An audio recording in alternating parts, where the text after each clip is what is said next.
திமுகவை சேர்ந்த அமைச்சர்கள் பெண்களை தவறாக பேசுகிறார்கள். திமுகவை சேர்ந்த அமைச்சர்கள் பெண்களை ஏளனமாக பேசுகிறார்கள்.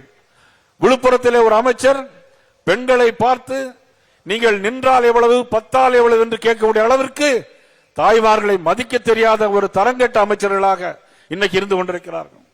அமைச்சர் சேகர்பாபு கோயிலுக்கு வந்தவர்களை அநாகரிகமாக பேசுகிறார்கள். நமது தமிழிசை சவுந்தரராஜன் அவர்கள் போகும்போது கூட அவர்கள் கேவலமாக நடந்து கொண்டிருக்கிறார்கள்.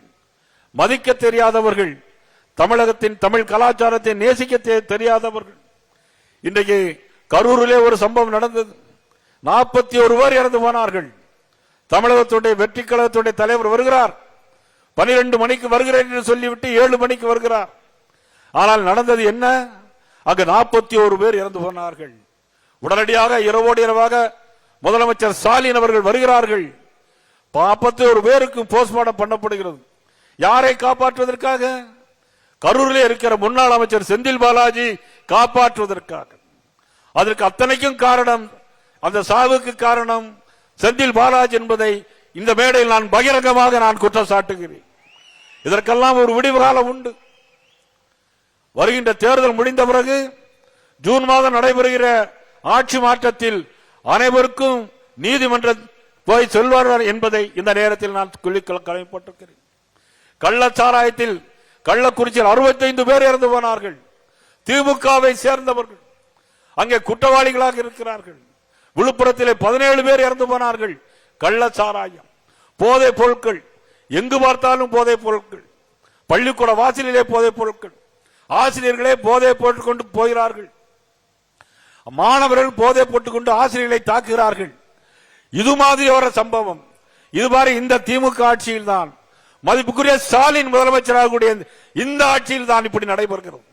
ஒரு குடும்பம் வாழ வேண்டும் என்பதற்காக தன்னுடைய மகன் துணை முதலமைச்சர் உதயநிதி ஸ்டாலின் முதலமைச்சர் ஆக்க வேண்டும் என்பதற்காக இன்றைக்கு ஒரு மிகப்பெரிய ஒரு கூட்டணியை உருவாக்கி வைத்துக் கொண்டிருக்கிறார். ஒரு போலியான கூட்டணி, ஒரு போலியான கூட்டணியை இன்னைக்கு பத்திரிகையில காட்டிக் கொண்டிருக்கிறார். ஆனால் எங்களுடைய உள்துறை அமைச்சர் அமித்ஷாஜி அவர்கள் உருவாக்கிய கூட்டணி என்பது ஆட்சி மாற்றத்திற்கான கூட்டணி. ஆட்சி மாற்றம் வந்தே தீரும் என்பதை நான் இந்த நேரத்தில் தெரிவித்துக் கொள்கிறேன். அது மட்டுமல்ல, திருப்பரங்குன்றத்திலே ஒரு சம்பவம், தீபத்தூளை தீபம் ஏற்ற வேண்டும். ஒரு அமாவாசை தினத்தன்று பூரணச்சந்திரன் தன்னுடைய உடலிலே தீ வைத்து மாய்த்து கொண்டான் என்று சொன்னால் அதற்கும் திமுகவே காரணம், மாண்புமிகு முதலமைச்சர் ஸ்டாலின் அவர்களே காரணம் என்பதை நான் இந்த நேரத்திலே பகிரங்கமாக நான் குற்றச்சாட்ட கடமைப்பட்டிருக்கிறேன். அது மட்டுமல்ல, திருநெல்வேலிக்கு போகிறார், கிறிஸ்துமஸ் விழா கொண்டாடுகிறார். நாங்களும் கிறிஸ்துமஸ் விழா கொண்டாடுகிறோம். எங்களுடைய பிரதமர் நரேந்திர மோடி அவர்கள் சர்ச்சில் போய் கிறிஸ்துமஸ் விழா கொண்டாடுகிறார்கள். எல்லோரையும் மதிக்கிறோம், எல்லா மதத்தையும் மதிக்கிறோம். இஸ்லாமாக இருந்தாலும் சரி, கிறிஸ்தவர்களாக இருந்தாலும் சரி, மத சார்பனையை உண்மையாக கடைபிடிக்க கட்சி பாரதிய ஜனதா கட்சி என்பதை நான் இന്നലെ சொல்லிக் கொள்ளப்பட்டிருக்கிறேன். ஆனால் நீங்கள் தீபாவளிக்கு வாழ்த்து சொல்ல மறுக்கிறீர்கள், தீபாவளிக்கு வாழ்த்து சொல்ல மறுக்கிறீர்கள்.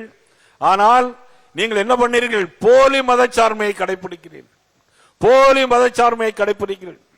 நாட்டு மக்கள் பார்த்து கொண்டுதான் இருக்கிறார்கள். நான் இந்த கூட்டத்தின் வாயிலாக ஒன்றை தெளிவாக சொல்வேன், என்றைக்கும் திமுக மக்கள் சக்தியோடு ஆட்சி பிடித்ததே கிடையாது. 2021 நாம் இன்னும் ஒன்றாக இருந்திருந்தால் அன்றைக்கே நம்முடைய ஆட்சி வந்திருக்கும், திமுக ஆட்சி வந்திருக்காது. திமுக எப்பொழுதாவது ஜெயிக்கக்கூடிய கட்சி, ஆனால் நம்முடைய கூட்டணி உறுதியாக ஜெயிக்கக்கூடிய கட்சி. ஆட்சி மாற்றம் வந்தே தீர்வு என்பதை இந்த நேரத்தில் நான் தெரிவித்துக் கொள்கிறேன். அதுபோல இன்றைக்கு வாக்காளர் கணக்கெடுப்பு, பீகார் மாநிலத்திலே வாக்காளர் கணக்கெடுப்பு எடுத்தார்கள். 65 லட்சம் பேர் அங்கு நீக்கப்பட்டார்கள். ஆனால் 243 தொகுதிகளில் 202 தொகுதிகளில் அன்றைக்கு தேசிய ஜனநாயக கூட்டணி வெற்றி பெற்று ஆட்சி அமைத்தது. காரணம் நமது சாணக்கிய அமித்ஷாஜி அவர்கள். கேரள மாநிலத்தில் நடந்த உள்ளாட்சி தேர்தலில் 100 வார்டுகளில் 50 இடங்களை பெற்று இன்றைக்கு மேயராக திருவனந்தபுரத்திலே இன்றைக்கு நமது மேயர் கொடிகட்டி பறப்பது இன்றைக்கு பாரதிய தேசிய ஜனநாயக கூட்டணி. அதற்கு காரணம் நமது அமித்ஷாஜி அவர்கள். அதே காற்றுதான் பீகாரில் வீசிய, அதே காற்றுதான் திருவனந்தபுரத்தில் வீசிய, அதே காற்றுதான் இன்றைக்கு தமிழகத்திலே வீச போகிறது. அதற்கு அச்சாரமாகத்தான் அமித்ஷாஜி அவர்கள் இங்கே வந்திருக்கிறார்கள். மேற்கு வங்காளத்திலும் அதே காற்று தான் வீசப் போகிறது, அஸ்ஸாமிலும் அதே காற்று தான் வீசப் போகிறது. மதிப்புக்குரிய ஸ்டாலின் அவர்களே, அமித்ஷா அவர்கள் என்ன செய்ய முடியும் என்று கேட்கிறீர்கள். நான் இந்த மேடையில் வாய உறுதியாக சொல்லுகிறேன், அமித்ஷா அவர்களால் தான் இந்த தமிழ்நாட்டில் உங்களை எதிர்த்து உங்களை வீட்டுக்கு விரட்டி தேசிய ஜனநாயக கூட்டணி ஆட்சியை கொண்டு வர முடியும் என்று நான் சொல்லுகிறேன். இன்றைக்கு தமிழகத்தில் 67,000க்கும் மேற்பட்ட பூத்துகள், இன்னைக்கு பாரதிய ஜனதா கட்சி 234 தொகுதிகளிலும் பூத் கமிட்டியை திறம்பட நடத்தியிருக்கிற ஒவ்வொரு பூத் கமிட்டியிலும் ஒவ்வொரு தொகுதியிலும் 5000 பேர். இன்றைக்கு BLA 2 63,000 பேர் தமிழ்நாட்டில், BLA 2 63,000 பேர். இன்றைக்கு பாரதிய ஜனதா கட்சி தொண்டன் ஒவ்வொரு பூத்திலும் இருக்கிறான். இது நம்முடைய நீண்ட நாள் அமித்ஷாஜி அவருடைய கனவு. இது நிச்சயமாக சொல்கிறேன், இனி திராவிட முன்னேற்ற கழகம் எந்த காலத்திலும் ஆட்சிக்கு வர முடியாது.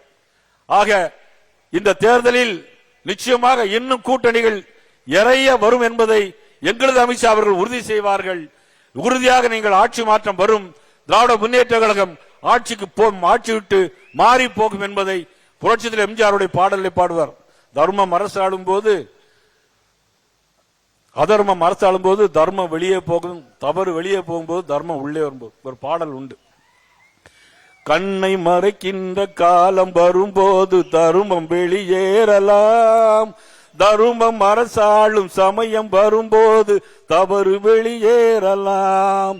நல்லவன் லட்சியம் வெல்வது நிச்சயம், அமித்ஷாவின் லட்சியம் வெல்வது நிச்சயம். இன்று புதுக்கோட்டை, நாளைக்கு ஜெயின் ஜார்ஜ் கோட்டை. நன்றி, வணக்கம்.